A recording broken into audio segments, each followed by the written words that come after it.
So this is nothing new. Experimenting on American citizens without consent, this is nothing new. We have documents from our US Congress that talked about programs in order to modify behavior in humans.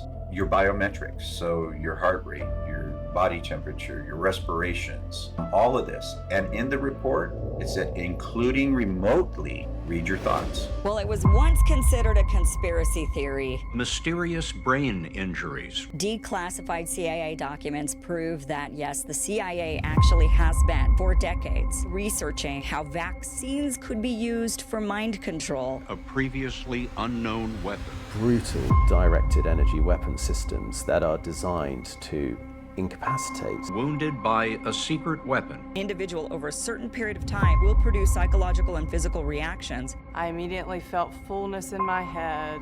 Full body convulsion. And just a piercing headache. Like someone squeezing your head. Absolutely life-altering. The incidents became known as Havana syndrome. Havana syndrome. Directed energy attacks on U.S. soil. It was happening not only to our diplomats, it's happening to the best of our best in the FBI, the CIA, and now congressional members in Congress. It is essentially a declaration of war against the United States. Well, I'm not allowed to talk about it. It discombobulated everything. Is the government trying to mind control me? There are a number of resources that wanted to step out, and they're not alive anymore. And they began to basically beat him to death. I'm fortunate that I didn't die. Nobody on this planet has any right to cattle tag human beings. Hey, Inspired Tribe, my fellow freedom lovers. John Nolan here. Thank you so much for tuning in to another inspired conversation. And I think this is going to be an epic one, a very important one. My guest today is Jesse Beltran, and we're going to be talking about something that we call bio-raid, the technological invasion of the human body, the breaking of the biological barrier, and the evidence that something deeply unnatural is inside of people and affecting them deeply. There's a much bigger picture around this, but Jesse is a technical surveillance countermeasure certified investigator, former firefighter, paramedic, and co-founder of Mind Nexus. For years, he's documented anomalous frequency exposure, Havana syndrome type cases, and silicon-based anomalies through real scans, real measurements, and real investigations. So whether you already suspect this is real or think it sounds too extreme or to believe, I would encourage you to stay with us because Jesse is bringing the receipts and the evidence. Please welcome with me, Jesse Beltran. It's great to have you, sir. Well, thank you. It's a pleasure being on your show. Jesse, I want to really dive right into it. Over the last years, this subject has blown up incredibly, and it's mainly in the realm of course, conspiracy theory, something that most people cannot believe. But you've been in it for quite some time. You've studied what is happening to humans all over the world. There's an interference on a technological scale that most people can't believe. How did you get started on this? You said you were a firefighter paramedic. How do you go into this kind of specific research? Well, after I retired as a firefighter paramedic out of the city of Sacramento in California, a phenomenon happened to someone who was close to me and was my son's mother. And so I also, being a paramedic, you look at things objectively. You look for signs and symptoms that you can measure, and then you put that in conjunction with the subjective complaints of someone, and you come up with a predetermined analysis of how you should approach that. And I met a gentleman by the name of Dr. John Hall in Austin, Texas in early 2010. And we got on this topic, and he had just coincidentally written a book called Satellite Terrorism in America, in which the same phenomenon happened to his fiance. And that was the precipitous for him to write the book. So we started talking about this because as I was digging into this, other people were complaining about similar circumstances. And so what Dr. Hall was doing back then is he said, well, let's talk about what the symptoms are. The symptoms are really followed by an acute onset of some strange sound that they claim is being beamed at them, followed by short-term, long-term memory loss, brain fog, vertigo, dizziness, severe head pain, followed by a very specific reverberation through the body, specifically the torso, which can be described as like electrical shocks. And in 2016, our government recognized that this was happening in Havana, Cuba, to our diplomats. They started complaining about hearing some strange sound being beamed into their head with the exact same symptoms that I just described to you. But they claim that it has only been happening to federal employees and their family members here in the United States. Now, in 2024, May 8th, Lieutenant Colonel Greg Eggreen gave testimony to the Department of Homeland Security that this phenomenon is real and is not only happening to our diplomats, but it's also happening to the best of our best in the CIA, the FBI, and now happening to congressional members. He says this is now happening on our homeland. But again, they only recognize federal employees. Now, myself and Dr. John Hall, and I'll explain how this happened, have been covering this phenomenon happening to U.S. citizens since 2010. So his belief system was, well, if this frequency is being emitted, we should be able to detect it somehow. And what he was utilizing was a device called a general frequency detector. It was a JM20 Pro. And back then it was being used by pretty famous private investigators. The name that comes to mind was Melinda Kidder, who was involved in the Iran-Contra investigations.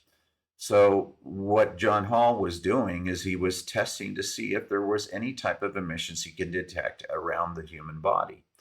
And he was coming up with positive results. And I said, well, isn't that enough for them to go to their general practitioner and get further diagnostics to see why, there might be an emission around the human body at these very specific focal areas? And he said, no, what is happening is that as soon as they talk about the auditory symptom, they're immediately railroaded into the mental health industry, either force medicated or force institutionalized, and further victimizing them. Okay. Now I said, well, I know how to take this subjectivity and turn it into objectivity. So I decided to call for a meeting in Sacramento, California back in 2010. And I sent out flyers and dissemination to the communities and saying, hey, if you have these symptoms, please come talk to me. We're having this meeting. We'd love to speak with you and dig a little bit deeper into what you're experiencing. So I expected maybe 6, 12 people to show up, but 100 people showed up that day. And I was shocked. It was standing room only. I didn't have a large enough conference room. But what was really interesting about this particular event is that Dr. Hall had called me a week before and said, hey, Jess, can you please call this couple? This is a Kellerby case, and I can disclose this because all of her information is public now. And he says her husband thinks she's crazy. He's about to divorce her. And I know she's not. She has she's saying all the right things. She has all the symptoms. And I said, sure, I'll call him. And Mr. Kellerby is a very proud man, very old school, doesn't show much emotion.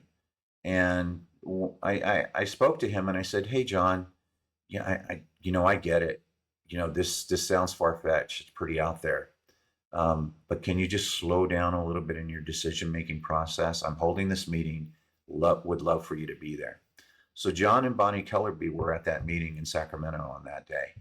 And I purposely and specifically, in order to help them, I had everyone in that meeting stand up, tell me their name, why they were there, and what they were experiencing. And by the time I was done, Mr. Kellerby stood up in the middle of that room, and he was very emotional, and he broke down in tears. And he said, I almost lost the love of my life because I thought she was crazy. But after hearing each and every one of you express what you're going through, it's the exact same thing she is. I can no longer say she's crazy. And he stood by her, and he is a hero in my book. They're both heroes. Ever since. He took her to every specialist, every doctor, everyone that we can think of to get an answer for what Bonnie was going through. And she was my very first client, by the way. And so we started doing mass RF testing in the field in conjunction with surveys so we can gather data in order to establish who may be most prevalent. Are there indicators that may make someone predisposed to this, or is this something completely different? Didn't know what it was going to be. So we had our first mass scanning event in Davis, California that year, and 300 people showed up. And what the early indicators of that data were is the persons who were most prevalent to be subjected to this Havana syndrome, now called anomalous health incidents by our government. It's been morphed. The picture was this: if you were a Caucasian female in your 40s, recently single, widowed, or divorced, you were more likely to be a victim of this, followed by Caucasian males, then in the same category sets, African Americans, Asians, Hispanics, and then it dwindled down from there. Then I went into the Midwest, the same results, with the same exact results. And then it changed a little bit when we hit the Chicago area. The African American and Caucasian criteria is flipped, and that stayed consistent all the way to the East Coast, except for one anomaly. That was up in Virginia. I had a group of military private subcontractors, about 100 of them, contact me because they heard about what I was doing.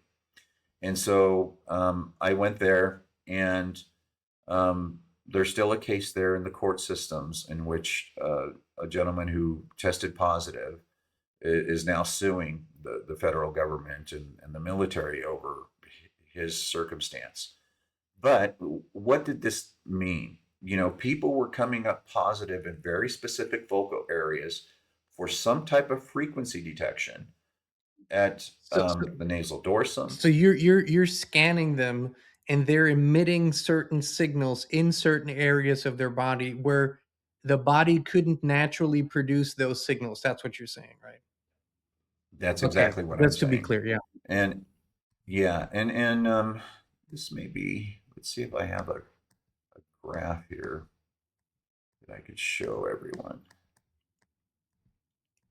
Actually, no, I'm gonna pause on that, but I'll get you the graph so you can show it up in your podcast about where those areas are, but I'll explain. It's the nasal dorsum, right, left TMJ, the occipital portion of the head, the lower occipital, the base of the neck, the right, left scapula, lower lumbars, and occasionally down in the gluteal areas and the hamstring areas. And anterior portion would be the right and left apex, the shoulders, the upper abdomen, the right and left hip, and the quads. If there was an anomaly, an unusual area, 100% of the time when I asked, did you have a medical procedure there? They always said yes. But back then, we could tell whether you were military, were you an incarcerated person, or the general population based on the pattern that was coming out. And back then, only a few locations, what was high was maybe 8 to 10 locations coming up positive, but on average 4 to 6 is what we would find. Post-pandemic, it's different. It's changed. Okay. Oh, and by the way, prior to the pandemic, if you did not have symptoms and you asked me to test you, you always came up negative. If you were non-symptomatic prior to that event, if you didn't have symptoms, I didn't expect to find anything, and that's what the data always showed. Now, where are we today? Oh, by the way, let's finish the Bonnie Kellerby case. So I was invited by a government agency to come and test some of their employees at the embassy there in Europe. And they said, hey, if you know anyone who's you think is really, really going through this, we'd like you to bring them with you. And we're going to allow you to use what is called an anechoic chamber, which was at a research university. And that is an environment that's designed to block out huge frequency spectrums. This one was rated at, I believe, was 9 kilohertz all the way up to 18 gigahertz. Is that something like they use in is intelligence, like a skiff, where you go in and you? Yeah, a skiff may be a little bit more robust, but these things cost tens of millions of dollars to build. And so what we did is we used control groups, so people who were non-symptomatic, and we would put them in there and we would use our equipment to test for frequency emissions. And for the first time ever, our devices read 0. Now outside of that environment, we live in a wireless society, so we're always detecting signals. So this was a unique way to really isolate that, to really determine our hypothesis. And our hypothesis was this: there's got to be something unique about the individual that this signal follows them around, no matter where they were on the planet. I would take people down 2 miles down into granite caverns, and test them, and we would still detect the frequencies. So this was the first time that we knew we were in the perfect environment, because we got 0 on all of our equipment. But when we brought in those who were tested positive in the field into that environment, we were detecting signals. So it was at that moment we could say, for whatever reason, we don't know why, these signals are emitting from the human body. So let's go back to Bonnie Kellerby. Bonnie Kellerby had 3 non-consensually implanted biosensors removed from her person. Bonnie Kellerby, by the way, was diagnosed with schizophrenia. You want to know why? Because she believed that she was non-consensually implanted. Well, guess what? She was right. And we have there was chain of custody done. They were sent to a lab, and what came back is that these biosensors were nanomaterials. And I'm going to share my screen real quick so I can show you exactly what these looked like.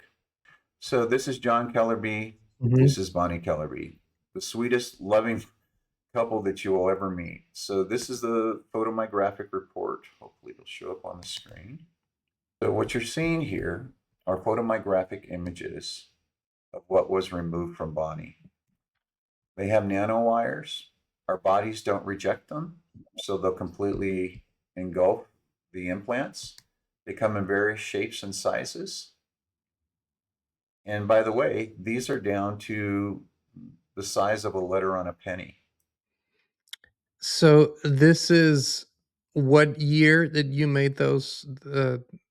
This was in 2018. 2018. Okay. And this is Yeah, that after these were removed how from long her. has she been suffering from those symptoms at that point?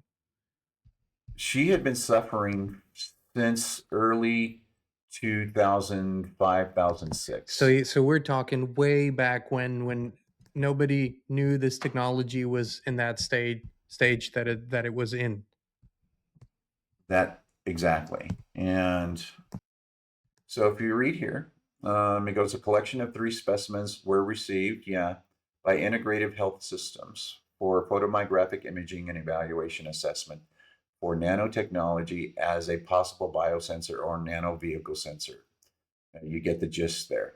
What's really important is the conclusion here. It says that chain of custody was utilized. So everything was legally done in order to preserve evidence. And in the conclusion, it reads, the advanced material composites of specimens illustrate various aspects of nanotechnology utilized in developing various sensory polymeric lattices, messagens, and other building materials as associated with this tech. So the bottom line is Bonnie Kellerby was not crazy. Bonnie Kellerby was synthetically, had mental illness synthetically induced in her because of the way our system analyzes and defines what mental illness is. At that point, Jesse, did you suspect that what is happening to her symptom-wise is a side effect of something else, or was that the main event? What did you suspect at the time? I always suspected, because of my experience with this, is that this was synthetically being induced to people. There's another case down in Southern California where there was a politician who had over 10 of these biosensors surgically removed from him. They were all very similar to what was removed from Bonnie Kellerby. There was experimentation being done in Southern California, the Santa Monica area, where they were utilizing cell towers to integrate with these systems these biosensors, in order to transmit biometrics in real time. And that is the David Larson case. Now, he sued, but he lost. And the reason he lost is because the judge says that he signed up to be in an experiment. Now, I know that Mr. Larson would never have consented had he known what they were doing to him. He still has biosensors in him to this day. He has not had all of them, but he lost that court case because of this. And this is part of our fight too, is that if you're involved in an experiment, that you should be given full informed consent.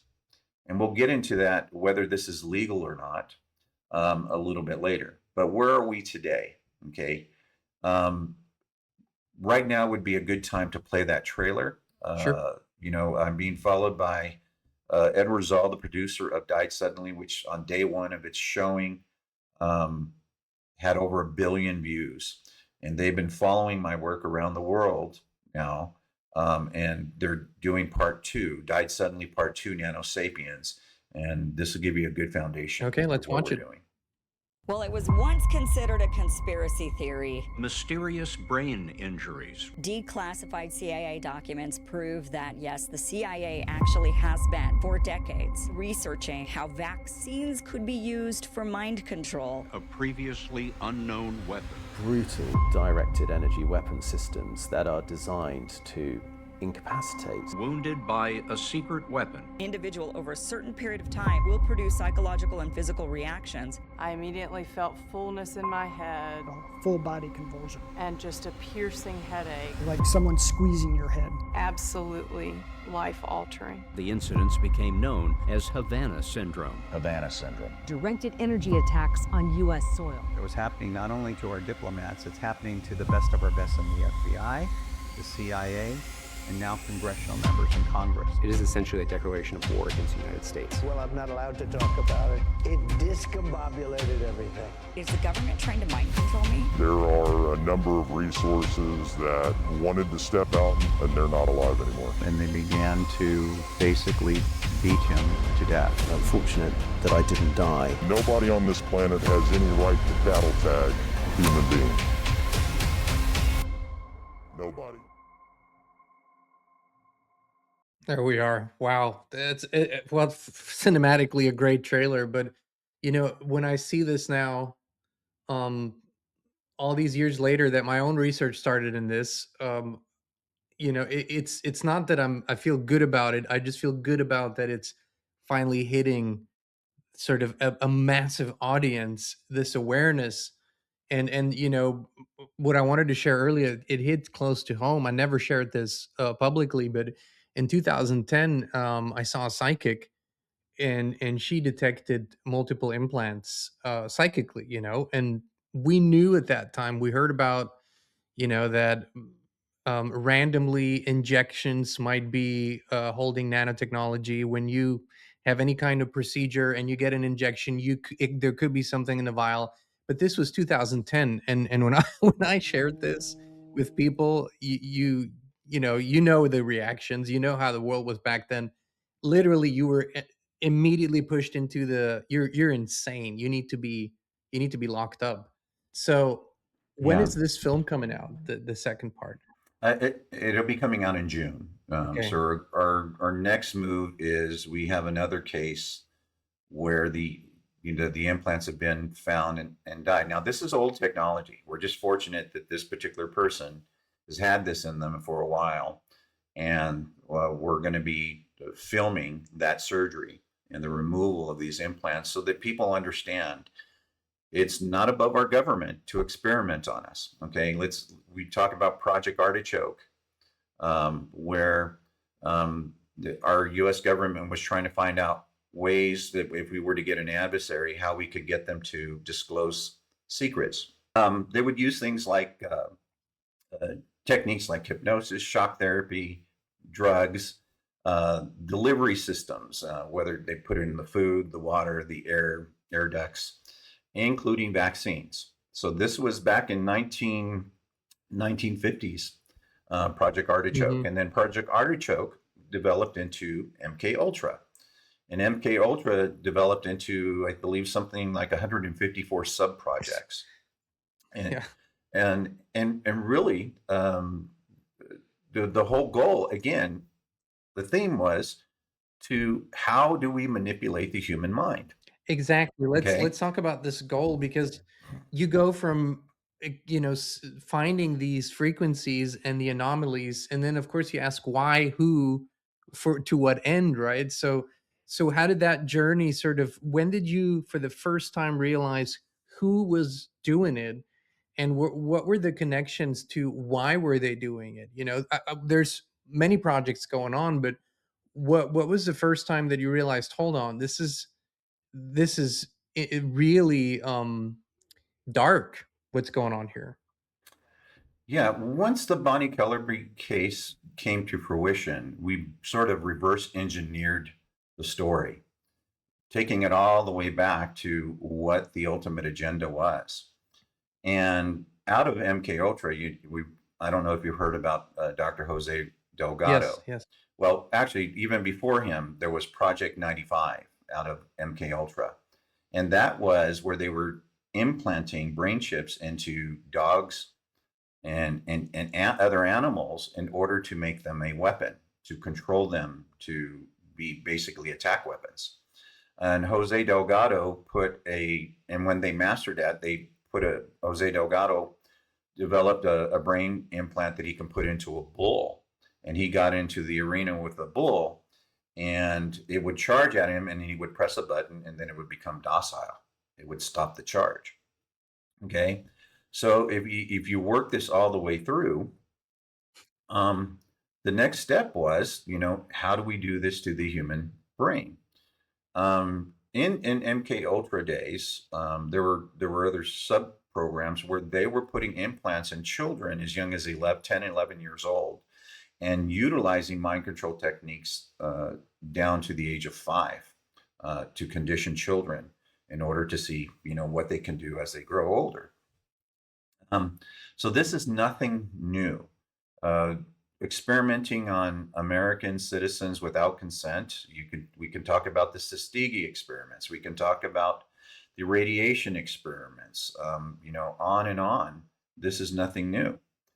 But as we do progress, the less fortunate in society, unfortunately, are the ones who are susceptible to this type of non-consensual experimentation previously to COVID.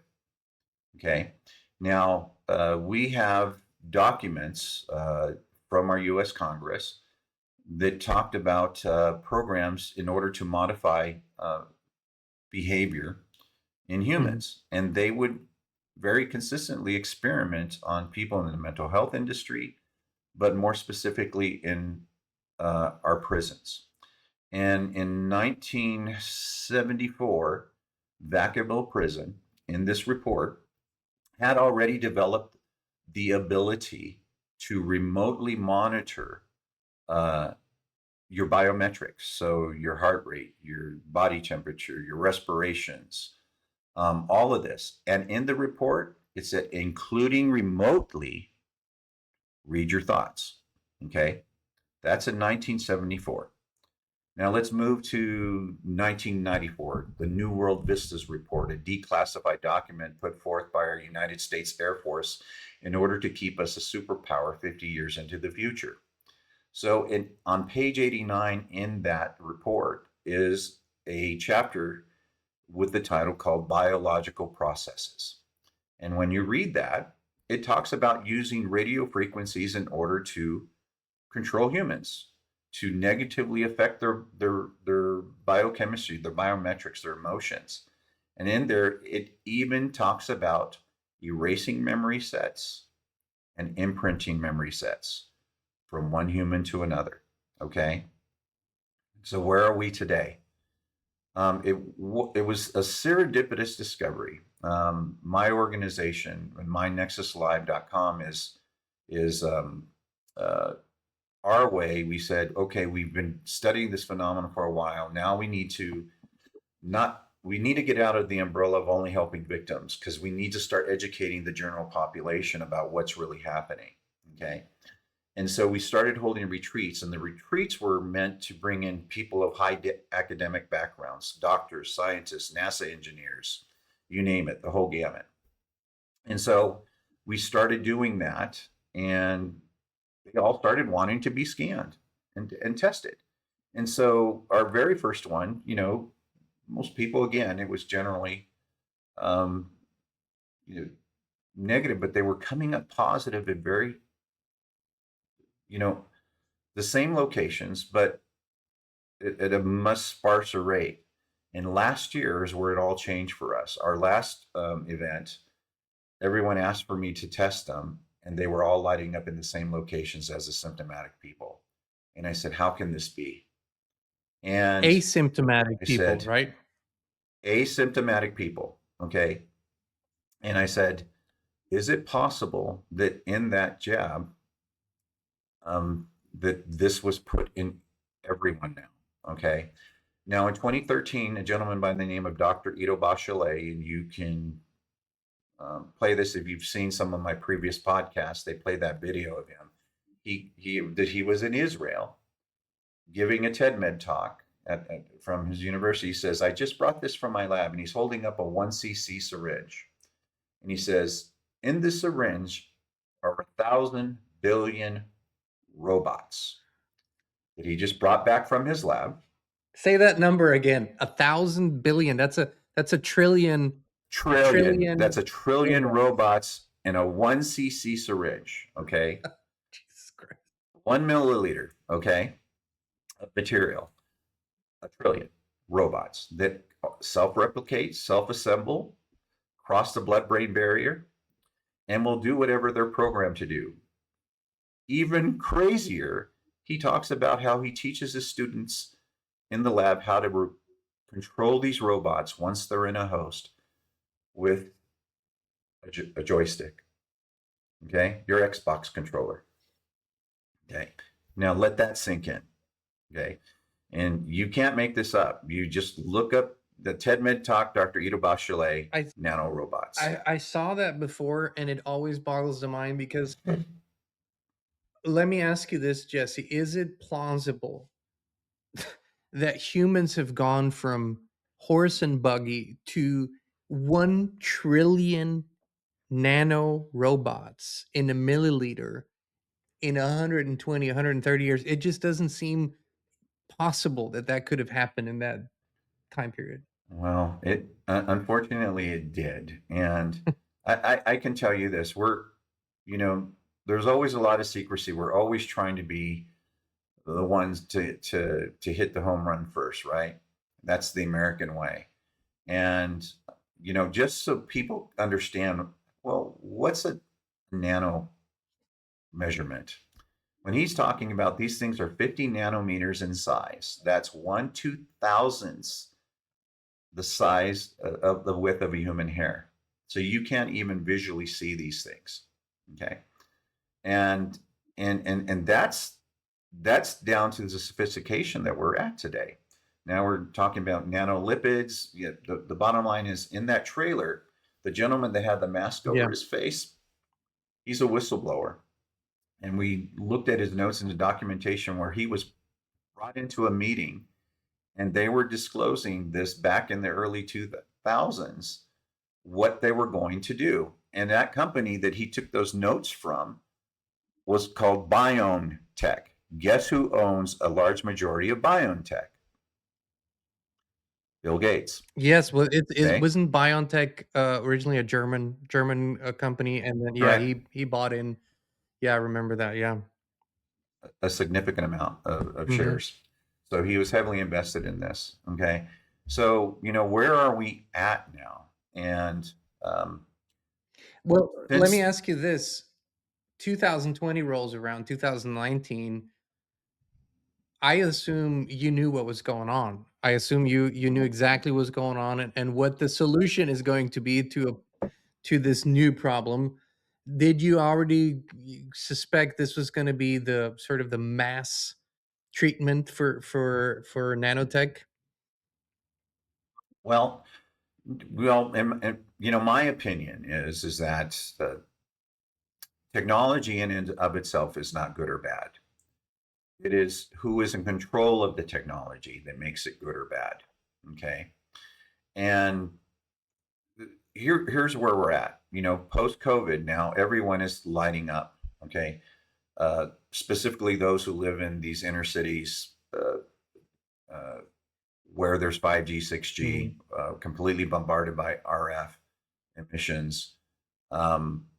And those who are doing better than most are those who live in remote areas, live a very organic lifestyle, don't go see the doctor very often, don't take vaccines, don't do anything. They just live off of Mother Earth. Those and are physically active. Those are the ones. They're still coming up positive, but in much fewer locations than the majority of people. So you're saying So recently, everybody comes up positive now? that's what it's looking like. I'm about to do a study where we're taking these very isolated groups, like the Amish, for example. We're going to get the opportunity to test them to see if they're lighting up like the general population. And what would that mean? I'm That also would confirm what we theorized: air, water, soil, all the things that you can't control fully where it goes and how it spreads and stuff like that. okay, exactly. So we'll lead into. Recently, I did a podcast about this topic and showing the proof because it's undeniable now. Back in 2010, you would never hear me on a podcast because I know what medicine has been trained to do. In my earlier years growing up as a young man, we did prophylactic medicine. And prophylactic medicine means we tried to prevent disease and illnesses. Okay. Now it's no longer that. The medical system has been weaponized against humans. And the whole agenda is about the ROI. How do we maintain and make a profit? So medicine today is to have recurring revenue system, and that's keeping people sick, not curing them, not preventing illnesses, but keeping them medicated. And that really is how the system has been. It's no longer prophylactic. And if you are a licensed medical practitioner who goes outside of that protocol, guess what happens? They go after your medical license and they take your ability to provide a living for your family. So basically, that is what's been happening. Big Pharma has taken control and weaponized the medical system against us. And why do I say this? You're going to see a very profound interview that I was invited to do. I was hoping we would have an American hero step up and basically be a whistleblower about the system. But unfortunately, that did not happen. They're starting to talk about it. And Sean Ryan did an interview with a CIA agent named AJ, who was subjected to the Havana syndrome and talked about the debilitating effects that happened to him. And there are some other CIA agents and FBI agents that this has happened to. And before we go into this first trailer, which we'll show, I had the former head doctor of a 3-letter agency contact me. And he says, you and Dr. John Hall are kind of Renaissance men. And I would concur with you that the 338 patients that I'm seeing for Havana syndrome, which are federal employees, and the clients that you see, there's significant overlap, meaning that the symptoms were identical. He said, the only difference is just you're surgically removing biosensors. Can you tell me more? So why would someone of that caliber contact me? I'm just a firefighter paramedic out of Sacramento, California. Just really wanted to mind my own business and raise my family and be with my children. I never ever dreamed that I would be doing this post-retirement. But why would someone like that contact me? Okay. And this is a good time to go into this gentleman who reached out to me. He's not an American hero, but he's a UK hero. He's an MI6 agent, which is equivalent to the CIA here in the United States. And by the way, he has GS-14 clearance. And for those who don't know what a GS-14 clearance is equal to, that's a lieutenant colonel. Okay. Okay. So if Play we can this. go ahead and play Okay. that one, that would be great. My name is Rafe Hassel. I'm a British citizen. After graduating from Oxford University with a degree in chemistry, I was coerced into becoming an intelligence asset here in the United Kingdom. The work, in inverted commas, that I've been doing involved a lot of technology that became known as related to Havana syndrome. There are several flavors of this technology. It is not just for surveillance. Fairly brutal directed energy weapon systems that are designed to incapacitate. So in my case, it is a dental implant, which I had absolutely no need for. And in fact, the X-rays show that it is a weird shaped object that is in my upper right molar. I think it is completely fair to describe this technology as a means of synthetic telepathy. It has been used against me. They wanted me to use this system for communications. It can provide a digital signal of your internal monologue. It was absolutely clear as day voice of one of my handlers to explain to me, this is what we've got, this is where we're going with this, and actually we think you're going to like it in the end, so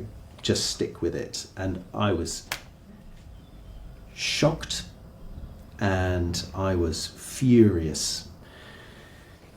I had what I then came to understand was a common attack vector, which is that I was at the sink, and I think that's been the case of a number of people who have reported. I was washing my hands, so clearly there is conductive effect, metal sink, and so on. And then suddenly I just heard the crackle of electricity around the back of my head. But it was incredibly powerful, and it knocked me to the floor. I couldn't breathe.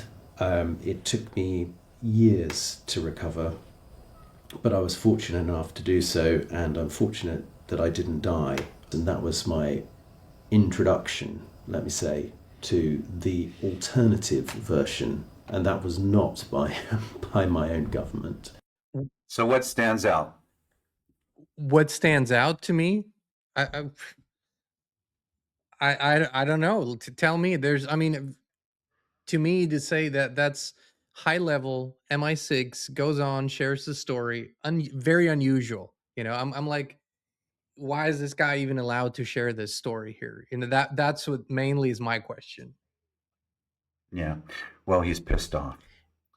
Might be breaking some rules there. Yeah. He has a lawsuit against Parliament right now. So this is we would pronounce it Ralph, but in the UK, RALPH is Rafe, is how they pronounce it. So Rafe is Oxford educated, PhD. He MI6 asset. He was in the Middle East. He headed platoons in Somalia City. We verified all of his documentations, everything that he had told us, and then we had dug in deeper and found out some things that he did not tell us, and we verified that too. So the guy's the real deal. And as soon as he reached out to me, we were on a plane within a week because he said he would go on camera to allow us to interview him. We interviewed him for 4 hours, and we're compiling that full interview, and we'll be disclosing it probably in about a week. I can't wait to see that. Now, I have a question for you, Jesse. One of the most common things that I've been hearing over the last years, and this is from a community of people that are unvaccinated, like 100%. Brain fog, memory problems, like literally doing a task and forgetting mid-task what they're doing, fatigue. Now, there's many explanations. There's 5G and 6G, and there's, online activity, hippocampus decline. We've all seen that. But nothing rises to the occasion to really explain this. However, taking into account that we now believe that all of us have, at least to a certain degree, this technology inside of us, what is doing this actual brain, like what is the mechanism that causes these symptoms? What's the two-way communication that causes it, and where is that signal that reaches the body, or the two-way coming from? Like, who's doing the signaling? Okay, so that's a good question. But by the end of this podcast, you're going to get the answer to that question you just asked. Okay. Okay, and I'll promise you, and that'll be the interview that I just came back from El Salvador with Dr. Cruz, Okay. who is a neurosurgeon, and he's going to answer that exact question that you have. But the things that should stand out about Rafe is that he said it was a two-way communication system, synthetic telepathy. Okay. So he said that this saved his life on many occasions. So he has a different perspective than the victims, those who are suffering from Havana syndrome or the AHI phenomenon. Okay. So it basically, in the full interview, he talks about having the conversation synthetically with his superiors when he was out on an assignment, when he was in an environment where it was too risky to use traditional means of Communication, yeah. like wearing a wire of communication. Yeah. So he's saying that a lot of the agents are now required to take on this new system, but he says it's multifaceted. And what he meant by that is that if you are an asset or an agent and you don't follow protocol, you step out of line, or you're not doing what you're being told to do, it then becomes a torture device. And what are the symptoms? The exact same symptoms that the Havana syndrome victims or AHI victims complain about. So this is Minority Report. This is literally, reading, monitoring in real time, and preventing people from doing things that they shouldn't be doing, whoever is the arbiter of that. But this is literally, we're here. This is not coming. This is not the future. This is now. It's now. It's here, and it's been in effect. Basically, in 2010, basically all those victims that I've been seeing, that was probably the beta group. This pandemic event was basically the rollout of the system globally. Colonel Egren testified in front of Congress that this is happening on every continent with the exception of Antarctica. We now know there are claims that there are workers there who are claiming that they're suffering from the same symptoms. Okay, so this is now globally. So that's why nobody's happening. really denying this any longer, right? You don't have these huge campaigns going out any longer where they're saying these are all crazy people.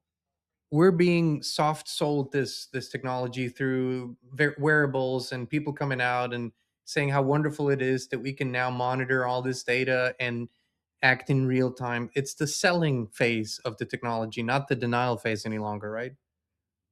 Correct. That's the marketing right now, and we're moving to frequency medicine. We'll be able to detect when you're becoming sick or your biochemistry is out of whack, and you'll be sent a prescription to help you. That's how it's being sold. But I can tell you right now, you don't want this. Because this is going to be slavery on a scale that the human species has never even fathomed. Okay. Now, why do I say that? Now, many people probably don't know that I am a certified master hypnotist. Actually, I do know that. Yeah. Okay. And the reason I became certified at that level was because I was seeing that a lot of people, highly educated with $1 million businesses, were losing it overnight because they became victimized this way. And I wanted to understand what is really going on in the mind, because there's a very dominant subliminal aspect to this technology. Now imagine, you heard Rafe said it was very intrusive. He was talking about whatever he was looking at, experiencing, they were able to see, okay, through this system. Basically, they were reading what the EEG patterns of the brain were doing, funneling into an AI system, and it was able to output all of that data in whatever manner that they wanted. Okay. So if you have access to the subconscious mind at a subliminal level, and already in 1994 they were talking about imprinting memory sets, erasing memory sets. Okay, that's an ideal environment to do that. Recently there was an experiment done where they erased the memory sets of individuals and imprinted memory sets of Disney characters that were never Disney characters, took them to Disneyland, had people get in the costumes, and you could not convince these people that these characters were never Disney characters. They wanted their photographs with them, bottom line. And think about Is this what the Mandela I'm effect could be? quite possible. It could be possibly an explanation where they're, now you're sending out these RF emissions and you're able to integrate because now everyone is a walking, talking node if you have this system in you. And you can definitely manipulate belief systems and memories. I can do it. My voice is a frequency. And because I'm trained, and if I was unethical, I could covertly Sure. get people to have false memories and to erase memories. But I would not do that because I strongly believe in having consent and consent, full authorized consent, is very important right now. We're at a paradigm shift and we're about to lose all cognitive freedoms if we don't stand up and wake up and demand that this doesn't happen. Now, Ray, for example, once he realized the extent and the intrusiveness of this system, if it wasn't for his background and skill set, he'd probably either be dead or completely debilitated. In fact, he almost died from the exposure to the RF emissions that they were exposing him to. He and his significant other in the same household both developed the same kind of cancers at the same time from this.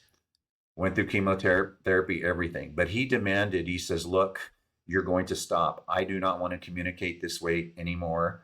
We're going to go back to traditional drop boxes and other methods that we were using to communicate and exchange information. And they listened, and they did. But he just blatantly says, not only can this be a synthetic telepathy communication device, it can be a torture device, but it can be a lethal weapon. So it's multifaceted. If you heard in the news recently, we found that pilot, needle in the haystack in the mountains. Do you know how we found him? Well, How did we find him? well, because they were emitting a signal that could probably, or they were telepathically, synthetically communicating. Well, yeah, they read the heartbeat signature on him. Okay, everyone they disclosed that they're able to remotely read the signature on every living person here on this globe. And okay, each one has a unique identifier. Exactly, and the heartbeat is just as unique as your fingerprint or your iris scan. So basically, you could be walking through an airport and they could just be scanning your heartbeat and knowing who you are if there's anything on record, which there is. Yeah, they called it the ghost whispered. So now Rafe's background, the reason why they couldn't get rid of him and they had to listen to his demands, he was a magnetometry expert, one of the few in the world that are able to locate hidden explosives with this technology. So this is why they needed him. Okay. And so he had some leverage. Yeah, he had some leverage. And that's how he eventually got them to stop. But how do you, for the average person, so there's, I don't know if the numbers are correct, but there's billions of people who got the injections and that are likely infused with a form of that technology. And it is obviously influencing them. We see this in behavior changes. We see this in biochemistry changes, hormonal changes, everything, right?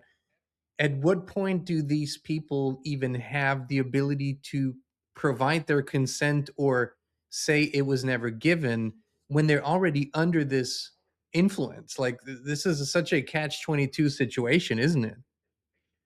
Yeah. Well, if I were to ask, is this legal? What would you say? No.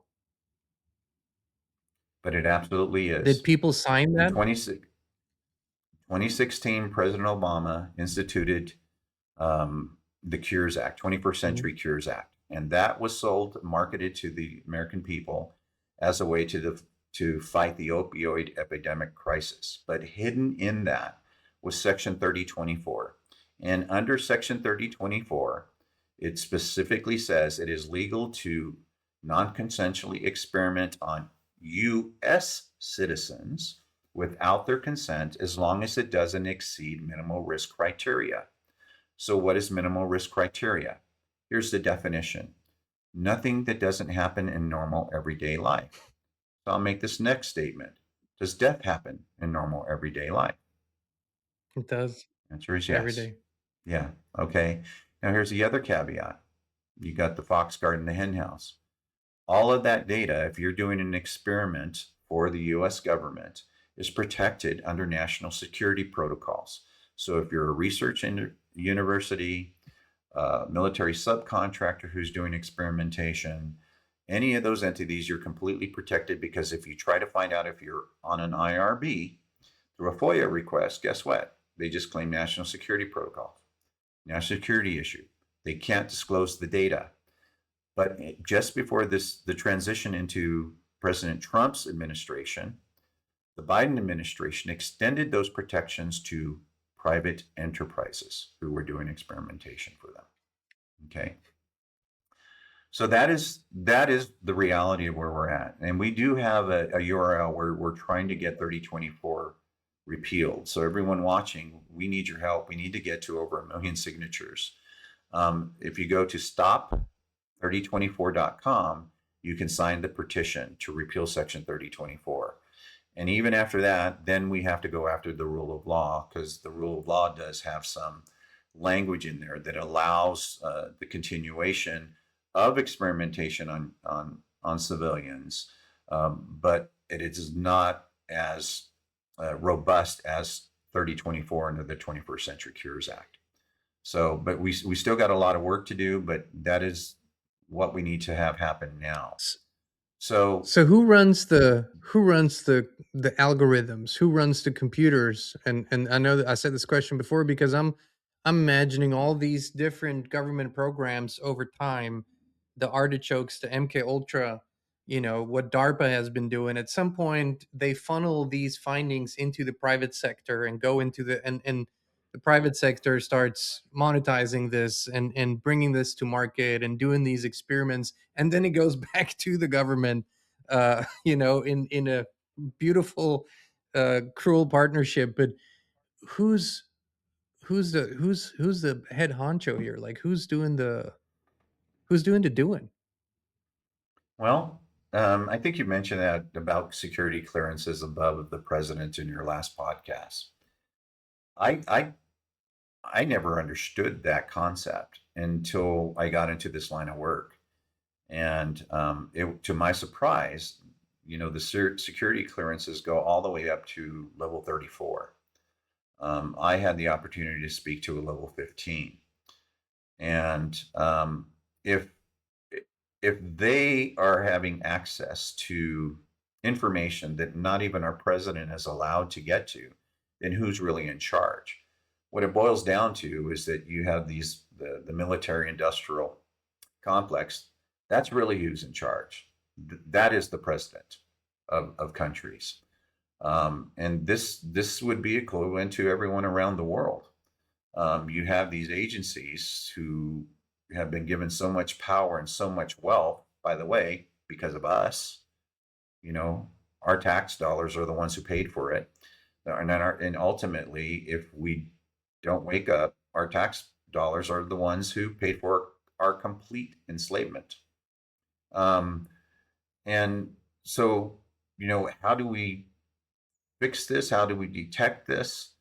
I think if you'll play the video of the NLJD on RAFE, so people can get a concept of what I do, why we do what we do, and then we'll talk about some possible solutions and where do we go from Yeah, there. that would have been my next question for sure. Before we Yeah. play that clip, I understand you have obviously the awareness that this is a worldwide agenda that transcends national governments, and national programs, and that it is, in my estimation, it is part of this hive mind, goal that has a one clear supercomputer, if you will, an AI that runs the whole thing, and we're all nodes on it, and we're all controlled by it fully. So is that something, I just wanted to ask that question before we go and play the scans. Is that something that you could actually see through your research, or is that something that came through other people's research and you connected, or is that a natural conclusion that you came to through your research? Well, it's through the research and speaking to the experts. Dr. Robert Duncan, who wrote the Mind Has No Firewall. He developed a lot of this technology, and he didn't, because everything is so compartmentalized. You think you're doing this for the good of the country. You're being a good old patriot, and a lot of us have taken that oath to protect our Constitution against all enemies, foreign and domestic. I've even taken that oath as a public officer, and that oath never leaves you. And Dr. Duncan, when he realized what was really being done, he started to disclose and educating the public about the capabilities of this technology. He talks about the voice of God weapon. Just think about that. In Iran, the people were hearing Jesus speak to them and seeing Jesus. But guess what? It was this very system that was doing that to them. And during Desert Storm, when there was documentation how we were transmitting the voice of Allah, telling them to give up their weapons. And the soldiers didn't understand, why were these people giving up in droves? And it was because we used the system on them to do that. Okay. And This is the key point. good, bad, or indifferent. Good, bad, or indifferent. We've already crossed the red line, and that's what we're headed for. And after we show this next clip, the next two clips, I'll explain what was happening there, and tie it all in to what is the big agenda. Okay, let's play this here.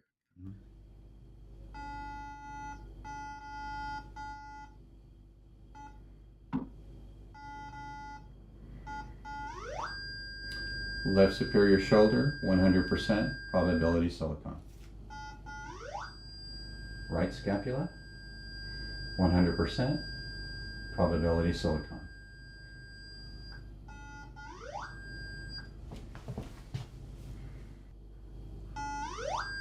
Upper abdomen midline, second harmonic, 100% probability silicon.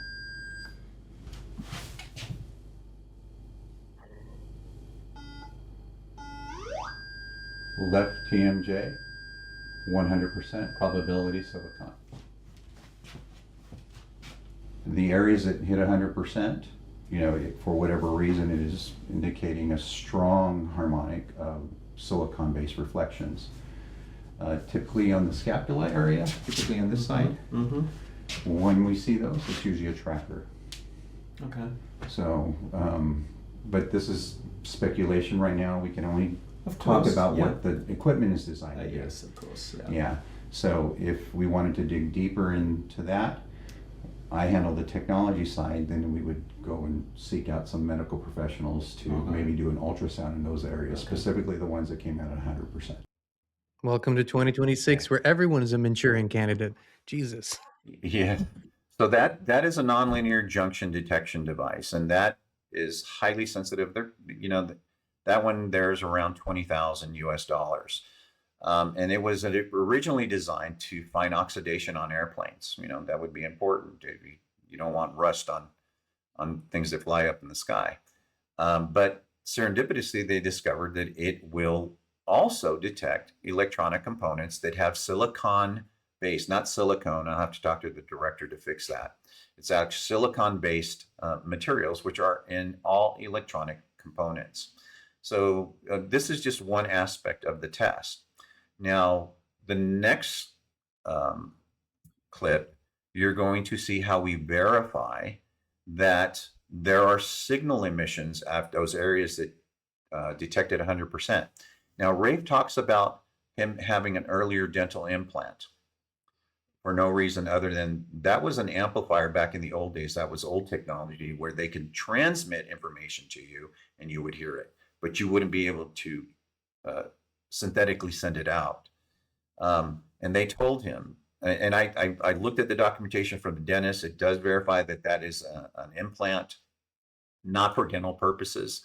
It was for communication purposes back then. And they told him, his superiors told him, oh, you can go ahead and remove it. It doesn't make a difference. It's not going to change anything. And you'll understand why I make that statement once you play this next clip. So on the nonlinear, on that left side, we got 100% hit for semiconductive harmonics. So this is a RF detector, and the nice thing about this particular device, it's Russian made. That's not why it's nice, but it is great quality, and it'll allow us to attenuate down so that we can use a near field approach. And watch what happens when we go up to that left TMJ. It's a very solid, consistent signal. This is just indicating that there is a very strong transmission in that region.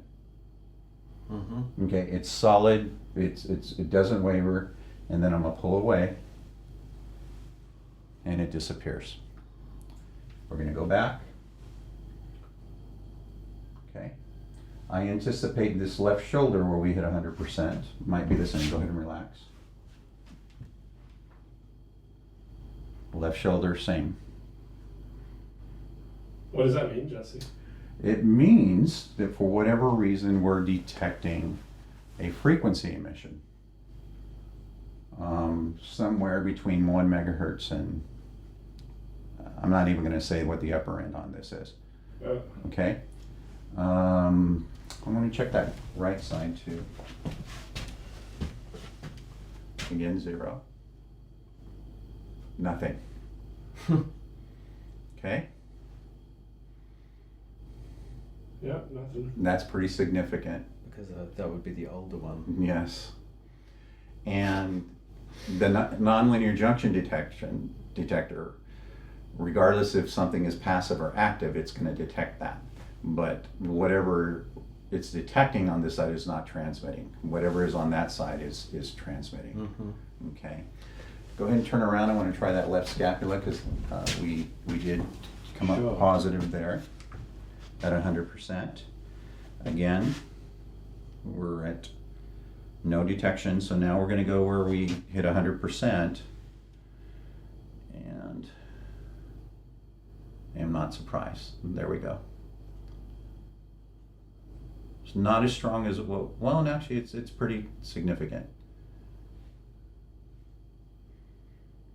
So it's definitely something we want to dig into deeper by consulting someone who's a licensed medical professional. So maybe we do like an ultrasound and dig a little bit deeper to see if we can find anything to come with any logical reason as why we would be detecting emissions in these locations.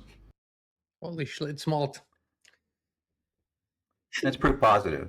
Okay, and it's exactly so everyone understands. You get the visual on what I've been doing for the last 20 years, helping people improving their case. This is a very serious issue. There's the case of Aaron Alexis, who was a military person here in the United States who contacted me and said he was having these exact same symptoms. And he says, I heard you could help me. And I said, yeah, but this is not a quick fix. It's a long journey. Think about Bonnie Kellerby. That was almost 10 years before we got a surgery. And I said, and I thought he was going to go along with the program, and and and had I known what he was going to do, I would have done everything in my power. And I live with guilt to this very day. But a week later, he went and killed 12 people at the Navy Yard on the East Coast. And then an attorney out of Florida, Myron May, contacted me. Same story, having the same symptoms. Oh, by the way, Aaron Alexis inscribed in the butt of his rifle, ELF, extremely low frequency. Okay. And then the Myron May was an attorney out of Florida who called me with the same complaint. And I said the same thing. It's not going to be a quick fix, but I can help you gather evidence. He says, I ain't got time for that. I got bigger fish to fry. I thought he was going to go sue someone, but he went and killed people at the research department at the University of Florida. So the whole key is, can Manchurian candidates be created? Absolutely. They were. I mean, a long time ago. We know that, like, beyond the shadow of a doubt, and we know they did it before that. They did it with, like you say, hypnosis and compartmentalization in the mind and creating different personalities and activation codes and so forth. I mean, we're close friends with Kathy O'Brien. Okay. So Yeah. she taught us all about that part. But this is light years ahead of those old techniques. This is now, and this. Would you say that the technology that we saw in the MI6 in Rafe is a more sophisticated than most people have, or do you think that the capabilities are similar to what most people have?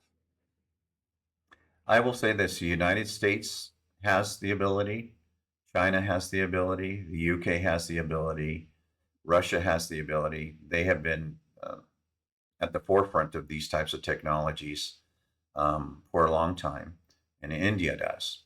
Now, what's even more interesting is a study just came out of Russia recently where they are able to isolate specific areas of the human brain down to each section: frontal lobe, parietal lobe, occipital lobe, right occipital, left occipital, and utilizing the terahertz range, frequencies in the terahertz, to manipulate your memories sets, get you to see visualizations, get you to hear things, all of these things. And so we're dealing with frequency spectrums that are down in the very low frequency, ULF, VLF, and then these higher ends frequencies. Now, the issue, someone like me, even though I'm TSCM certified and I have access to sophisticated equipment, it would take me millions and millions and millions of dollars in order to build something to start detecting frequencies up there in the 100 gigahertz, 200 gigahertz range. It's just not feasible for the civilian population to get that. Only the military industrial complex can have technology that transmits at that range. Have you ever experienced or suspected interference in yourself in at sort of the scale that Rafe talked about? I would have to say yes, Me but too. no, Rafe, yeah, Rafe talks about, even though the system was imposed upon him, and he volunteered in the beginning because he's a patriot, right? But the system was hacked by, he says, and he discloses in the interview who it was accidentally, and I don't think he meant to do it, but he subconsciously did it. But he point blank said, because the United States is saying it's the Russians, but he point blank says in his case, it was not the Russians that was doing this. And so here in the United States, when Colonel Egrin, when that report came out, the United States government took this position that there's no concrete evidence that a foreign adversary is doing this. So then if it's not a foreign adversary, is it us? That question was never asked in Congress, but through inferences, they're saying, no, it wasn't us. Then you have to ask, was it someone part of the Five Eyes? Because we have had a history of experimenting on each other's citizens, so there's plausible deniability. Okay. And in the interview, when it gets disclosed, he accidentally says who it is, and there will be no doubt Okay. after that interview. You know, Um, at least here in the United States, who's doing it. Let me ask you this: this technology powers itself through the um, electrical energy that the body produces. So, how much of a drain is that on the body's energy system? Can that account for some of the fatigue that people are feeling, or is that too low? Well, the piezoelectric effect is really what powers these systems, and now you're getting into the molecular level and those mechanisms, biochemistry wise, that keeps this nanotech going.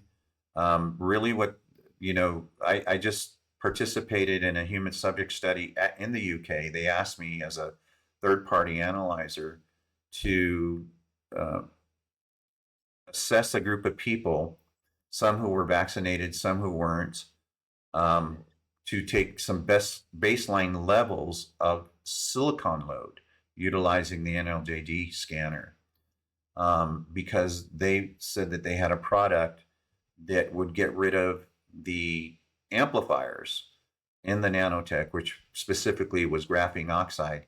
And over the 20 years, I've always said BS to everything that everyone's always come to me with. Please share this with your clients. They were just basically trying to make a dime on people who were suffering. But this organization actually had uh, peer-reviewed studies, they had labs results, and they had the data that showed that, at least in the early studies, that it was taking out graphene oxide out of blood levels, and it wasn't just, it was continuous as long as they were taking this, and it was called Zeolite Z. I'll disclose who the company is a little bit later. Mm-hmm. And so I went there because I said, okay, that's impressive. If that's the case, then I'm going to recommend to my clients they start trying it. And prior to me going over there and doing the study, my clients were saying that they were seeing anywhere between a 50 and 70% reduction in their symptoms. And I said, well, everyone's telling me the same thing, so maybe there's something to it. So when I went there and took baseline studies, the average number of locations of these people who were non-symptomatic was approximately between 17 and 20 locations around the human body that were lighting up. And the silicon load, so we added up the percentages overall, was right around 1,200 to 1,400. And then they were given 30 drops a day of the Zeolite Z. And I came back 60 days later to test everyone. And the mean reduction, if you take out the two anomalies, and I'll talk about what the anomalies were, was 80% reduction in silicon load. The number of locations, in some cases, dropped by 95%. It was incredible. I had never seen anything like it in my life. And I was like, okay, finally, there's something, at least as a Band-Aid, because it's not a complete solution. The complete solution is to write an antivirus in code to make this stuff inert. And crazy enough, we know how to do it, but I will be thrown in prison if I do it right now, because it is illegal to sniff the data packets of those frequencies of the transmissions and decrypt it, because that is proprietary intellectual property. Are you kidding me? I am not The kidding you. data packet comes from inside of somebody's body, right? That's what you're talking about. Well, no, we want to capture what's going to the body, because that'll give us the protocol in order to write the antivirus. Oh my goodness. This is as insane as it gets. But that would have been my next question is we've talked to many doctors, scientists, researchers. What is really helping people getting rid of the technology, and what is doing it most effectively? You talked about the Zeolite Z. Um, so these are extraordinary numbers. I know people want everything out all at once. So what else, including of course your work, getting those scans, getting that clarity, your work also oftentimes leads to litigation, right? That's what people use. They have the chain of custody, so they would get their scan, then it all has to go the chain of custody so they can use all of this information. So how does that work, and where are you in that process? How can people, contact you and get their scans and get that started? Yeah, so we coach people through the process. We now have doctors who are working with us. We have attorneys that are working with us, but we're protecting them because in the Bonnie Kellerby case, you know what happened to the doctor who did the surgery on her? She was threatened that she could no longer take out, do surgeries to take out implants in any human being, period, or otherwise they go after her license. And she says, I'm not going to stop. These people had invested a lot of time and money. I'm not going to turn my back on them. And she continued to do the surgeries, and they went after her and they revoked her license. For what? Now, What was her crime? What was her violation of the ethical code? she violated what she was ordered not to do. So she they probably said she stole property. Because they said that is not her property. Okay. That would be the insanity of this is exactly how they would do it. It's not your property. Yeah, that's exactly what they did. So, but we have some heroes who are stepping up, and these heroes are connected to people high up in our government, but they're helping, and we've never had this before. But you can imagine, I have thousands of people who are waiting to see the doctor, so it's slow going. But we now have a system in place where we can coach people through the process, but we have them sign an NDA so they protect the names of all of the medical professionals involved, the attorneys involved. But we do have a system like that in place. So that's when people. Now you were asked. Yeah, go ahead. Sorry. Yeah, you were asking earlier. What's affecting everyone? Why are people having cognition issues? I think right now would be a good time to play the Dr. Cruz clip. Okay, let's listen to this because this is a big question. We are in a sixth extinction event. That's what's happening. And we're going to be the animals that get taken out first. The animals that are going to survive this event are going to be underneath the ocean. The magnetic shield of Earth protects us from deuterium coming down from space and tritium. You can go from having normal cognition in literally 3 or 4 months to being completely unconscious. The doctors are going to be impotent to fix this. The magnetic shield of the Earth has changed in Siberia 335 nanotesla in 20 years. Just so you know, that's 320 million years of change prior to this. I didn't think it was possible for the Earth to change this fast, but there is something that's happening to the things that live on top of this planet that are signaling what's going down inside the planet. So what am I telling you? It's happening way faster than even I thought. And I know the government knows this, and I know they're planning for it. That's why they're building a bunker under the White House. Yeah. But guess what? The White House is not where you want to be. You want to be in a place where the magnetic flux is off the chain so that you keep the vortex going. But they're too stupid to know that. They're pushing the space thing because they think they need to get somewhere else. I don't think they have as much time anymore. Right? I think they thought they had more time than they do. When you get deuterated or tritiated, you are more EMF sensitive. Autism, more infertility, more neurodegeneration. And when you understand the fertility part, the leptin melanocortin pathway, what controls for fertility and fecundity, that's how you know this is an extinction event. It is going after our ability to have children. Why? Because the mother spins its deuterium into the baby. The baby then deuterates all these CH3s. And remember, people that are hypermethylated, they also get cancer. So do I believe that childhood cancers are going to explode in places that have low magnetic flux? The answer is yes. And I think what governments are worried about, this information gets out, you're going to have 8 billion people wanting to go to certain places, and then guess what? All hell's going to break loose. This is the reason why I think digital ID is in, because they want to control people from leaving and not going international. There's going to be certain places where fucking everybody's going to go. And then remember what happens then. Then you outstrip resources And you know what it becomes then? It becomes you two in the Pacific Ocean. He's drowning, you save him, and you're a good swimmer, he can take you down. That's how a government thinks. Remember, they're thinking about their survival. The takeaway from this is learn about your local magnetic field. And then understand this vortex is tied to this magnetic field, but it's also tied to the sun. So this goes to the core of what some people call the geophysical event, the which it might not be a singular event, but it's an event period that we're in where circumstances change so fast. How does all of this then tie into what you just said? What's your theory on how does this all tie together?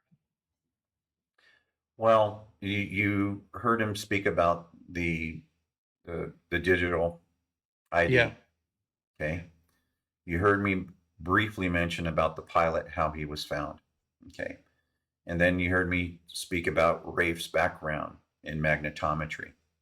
So as soon as I heard about the pilot being found this way with his unique biodigital signature, I asked him, how is this possible? And he says, just as soon as that was disclosed, and by the way, that information I had known about prior to it being released publicly through my sources. And he says, in the physics community, in the scientific community, there's chatter saying that there's no way that this could be possible because, yeah, you can get the heart's signature at a very small distance in a lab. We're talking centimeters. But he says they're leaving out one thing. He says, and he says they ran this through AI systems, scientific systems. What happens if you put in amplifiers in the human biome? Will the algorithm work? And then guess what? It absolutely does. And Rafe says that these are basically magnetometry systems that are up in space that are highly sensitive that can do this. If you remember the balloons going over the United States that were Chinese balloons, those were magnetometry devices that were in them. That didn't get disclosed to the public. So you have to wonder, what were the Chinese looking for, or whose signatures were they looking for? Okay. And this is the reality of it. Now we're having this polar shift. The north is going to the west, and eventually will be over basically Russia at some point. But what is not being talked about, and this is where the elites know, and Zuckerberg's building a 10,000 square foot underground bunker in Hawaii. All the governments elites are doing funneling tens of trillions of dollars into underground cities and so forth. Yes, correct. So think about this. They're not talking about the Swiss cheese that's developing in our force field around the Earth. Okay, the magnetosphere. That protects us from the radiation. So what Dr. Cruz discloses is that most of North America is going to be wiped away from this event. There will only be a couple of safe areas in the United States. And crazy enough, it's Bill Gates' territory, Seattle, the Northwest there. That's going to be a safe place to be. And there are going to be green zones. Now, I'm a firefighter paramedic, and I used to be a Region 4 supervisor. Basically, I was in charge of all multi-casualty incidences where you had multiple patients, could be hundreds, doesn't matter. And when we triage by setting a green zone, yellow zone, red zone, and black zone. Okay? Green, walking wounded, those are going to live. Yellow, moderate severity, probably going to be okay. Red, urgent, critical, and then black is deceased. What is going to happen is there is quite the probability that a global triage system is in place where there will be no yellow or red anymore. They're only going to be green and black. The green is going to be those green zones where you have the high magnetic flux where humans can still live. There are not going to be very many of those. So what do? If everyone else is being radiated and your food systems and all of that chain is disrupted, You know, people are going to cook from the inside out. You heard how quickly he says within 3 months you can go from being awake to completely comatose and unconscious. Okay. If we're able to track the unique signature of a pilot in the mountains, don't you think we're going to need a system to track all those who are infected and radiated and keep them out of the green zones? Of course. It finally makes complete sense. This is this is the dark reality of the years and decades of research when it goes down into the nitty-gritty. Um Slightly off subject, but this geophysical event peak, we should maybe call it, um when is that, according to Dr. Cruz, when is that supposed to, like, what's the what's the timeline on in his estimation? Well, yeah. So he shared with me that, you know, the magnetos, the North Pole is shifting at approximately, he said, 33.2 kilometers per year. And I fact checked everything that he said. And, you know, I was surprised that it's actually higher Yeah, than it that. It's is. 42.3 That's what I kilometers per found year. too, yeah. Yeah, so which is over 120 miles a year. It's shifting. And then you put in the adjunct of, you know, we're losing the protection of our force field. So you now put that in conjunction with 5G and 6G towers. Guess what's happening in those regions? It's a synergistic effect, and it's accelerating the process. President Trump just recently said that he made an initiative that we're going to fast track 6G throughout the United States. And he was asked why by one of the reporters. He goes, "Oh, it goes a little deeper in the skin, doesn't it?" What a freaking crazy thing to say unless you didn't know about this system. Okay. And obviously also shows you the divorce in information between what the public was told over years what this technology does versus what's being obviously talked about behind closed doors. It's a complete divorce of information fields, and that's why you get such a comment kind of off the cuff and you go, did he really just say that? Why would he say that? It's Yes. And you know, the war is here in the Unide States on our soil now. This is why it's important that everyone wakes up. You know, I see people who have abduction experiences, the HI experiences, and I have people high up in military uh, rank who come to me with the same type of experiences. But the data is showing to me, no matter how far we go down this rabbit hole, that it always goes back to human intervention. If you're able to replace and erase memory sets and able to induce experiences, you can never convince someone that the memories that are in their brain, in their subconscious, aren't theirs. No matter how hard you try, you're never going to convince them. So this is why I say it is highly probable that we're going to find out that it's all one system and it's all tied to the same thing, including the abductions. the so-called alien abductions. I Only talked about this in my recent show, and you said you've seen it, and I said my research shows me that a lot of those, if maybe all of them, that especially those who were portrayed in a very particular way, are false memory implants. And this is part of the MK Ultra, one of those sub programs, and that's what you're finding obviously as well. correct. You know, and I could easily do that just with my voice.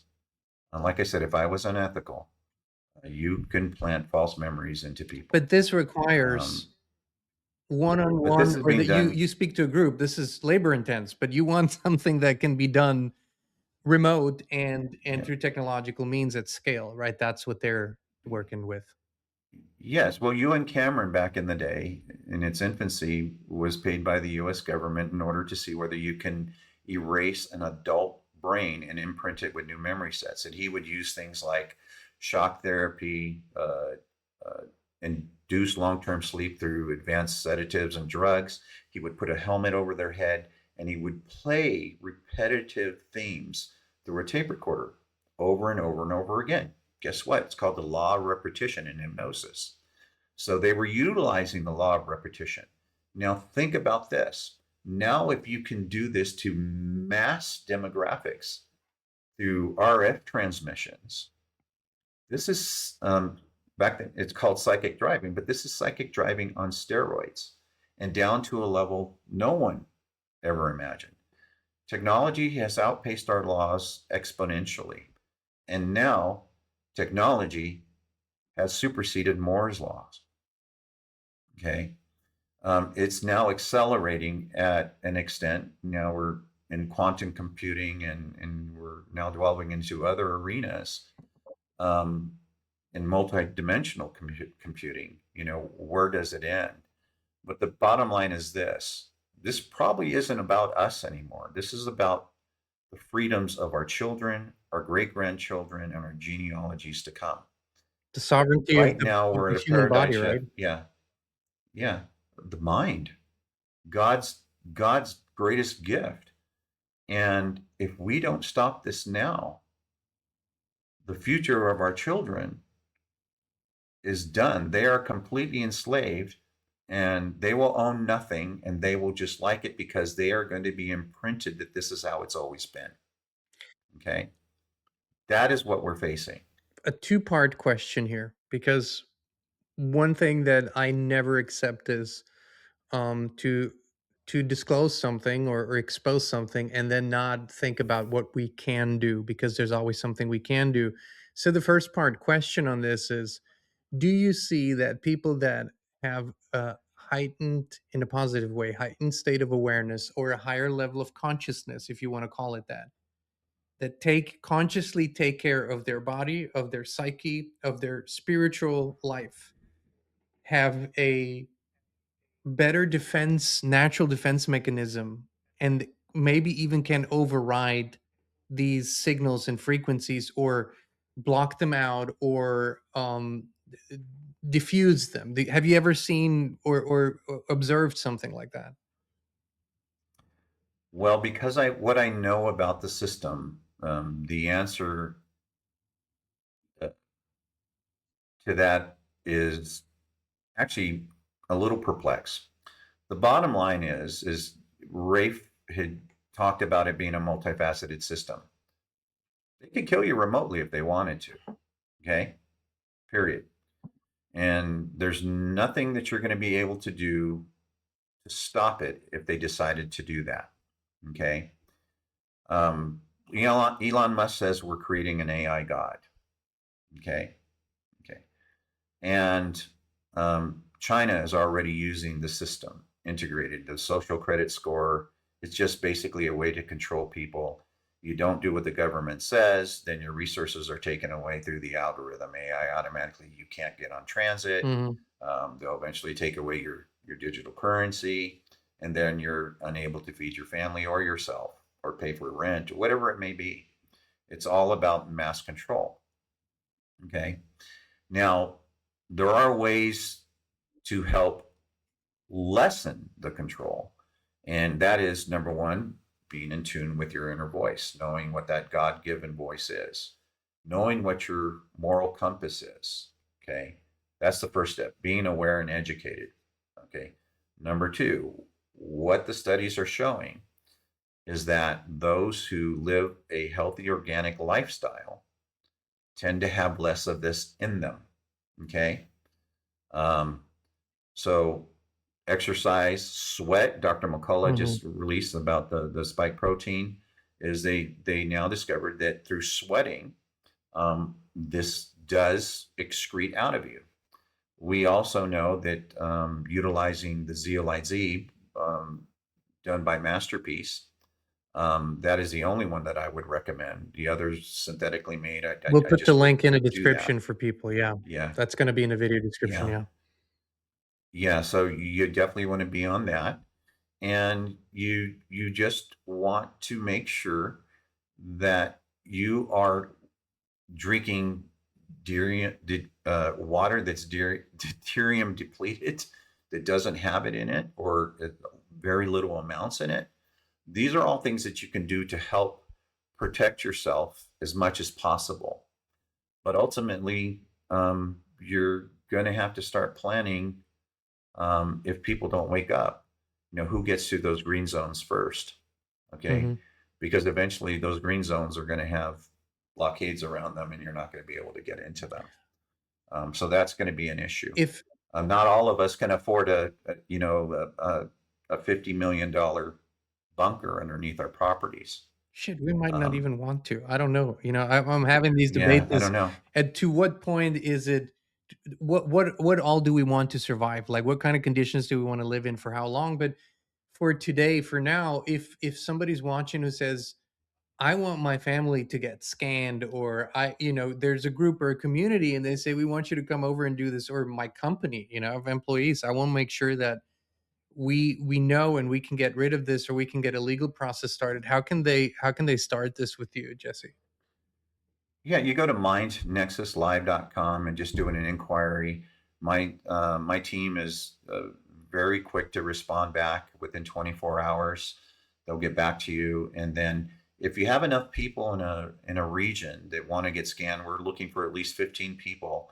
We'll fly out to you, and we'll set up what we call as a clinic, and we'll take either a day or two to get everyone, you know, going through the process, so you at least can start collecting the data. But ultimately, we need to come up with a legal way to decrypt um, the protocol so that we can make this stuff inert. But it's going to take everyone waking up and really understanding that we all breathe and bleed the same. This divide and conquer mentality is by design. And we need to realize that we need to wake up, because it was our tax dollars that created the system that's now being utilized against us. And so it's going to take us now. We can't utilize our God-given free will until we know the absolute truth. Okay. And we are Exactly. so far from the truth. We are so far from the truth over thousands of years of just manipulation and deception that it's going to be very, very difficult to make decisions based on reality. Okay. But you can start gathering the data so you can know your own reality, so you can make decisions utilizing your God-given free will. And here's the ironic thing. I've always said that God is the ultimate programmer.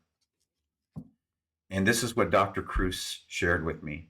He goes, that may be the ultimate um, scenario we're dealing with.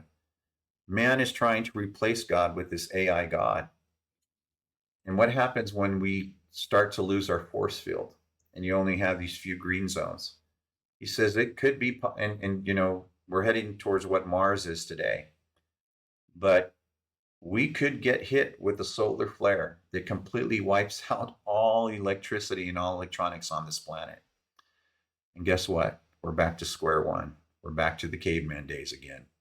And that may be God's ultimate plan. That may be God's reset. I'm where I stand is we're not at the pinnacle of our development. We've had periods, I believe, in our history where we were way higher developed spiritually, and didn't try to externalize all of this, and didn't need all the externalized tech and weapons and whatnot. So um regardless, like, I'm always appreciative of people like yourself, because once you know all these things, there's two types of people. One, the first type is sort of, hey, let me get my people to the green zone, let me make sure me and my family are okay. And then there's the second type of people that go, no, we need the truth, and everybody needs to know the truth, good, bad, but we need to know it. And we need to have freedom of information, real freedom, a real free flow. And that's the kind of idealism that, sort of we work with. That's who we are. Obviously, that's how you work. I- if you had one message that you could leave people with today, what would that be? It would be this, is that number one, we all need to join together hand in hand, because I believe strongly that through God's gift, and that's the human ability to be creative and come up with solutions, that it's going to take all of us as a whole to come up with the solutions that could protect us from the depletion of our force field around the globe. Okay. These elites are coveting this information for a reason. And I believe there are two types of people in the world. There are the people who are selfish and those who are selfless. We need to band together with selfless people so that we can definitely give ourselves the best chance for everyone. And no one human is playing God. On the opposite side of that, we have these elites and people who are in power who want to covet this information and not disclose it so it doesn't give us a fighting chance. But we need to take our power back as a whole. And for everyone out there listening, again, this isn't about us. If you are quiet and complicit, you are just as culpable. You need to wake up, you need to stand up, and you need to stand up for your children, your loved ones, your families, your friends, everyone that you care about. I care about everyone. Everyone has a chance to become different and become good. And I'm pleading with everyone out there. Please listen. Jesse Beltran, thank you. Thank you for doing what you do. Thank you for coming on today, sharing this wealth of information. Inspire Tribe, please hop over to mindnexuslive.com. Of course, we'll share the link in the description. And look further, study further. Do the work that everybody needs to do for themselves. Contact Jesse and his team. If you're interested in the scans, I think this is something that we're going to work on putting together, maybe locally here too as well. And also for the detox, we'll put the link in the video description of the zeolite that Jesse mentioned.